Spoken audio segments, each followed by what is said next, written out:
बारामती इथल्या शासकीय वैद्यकीय महाविद्यालयाला दिवंगत नेते अजित पवार यांचं नाव देण्याच्या हालचाली सुरू असतानाच आता पुण्यश्लोक अहिल्यादेवी होळकर यांच्या वंशजांनी याला तीव्र विरोध दर्शवलाय।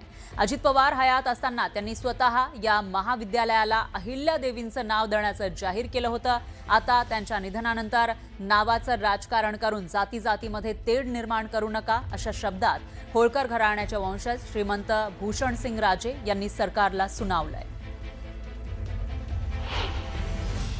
दादांची जी इच्छा होती की ज्या वैद्यकीय महाविद्यालयाला पुण्यश्लोक अहिल्यामाँ साहेबांचं नाव असावं, ते नाव बदलण्याचा घाट घातला जातोय। मग हे खऱ्या अर्थानं दादांच्या विचारांना धरून आहे का? दादांना हे मान्य झालं असतं का?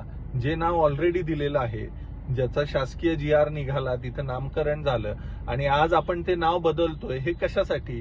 आपल्याला समाजामध्ये तेढ निर्माण करायची आहे का? मला संबंधित मंत्र्यांना आणि माननीय मुख्यमंत्री महोदयांना हा प्रश्न करायचा आहे की याने नेमकं साध्य काय होणार आहे? दादांचा तर हा विचार कधीच नव्हता।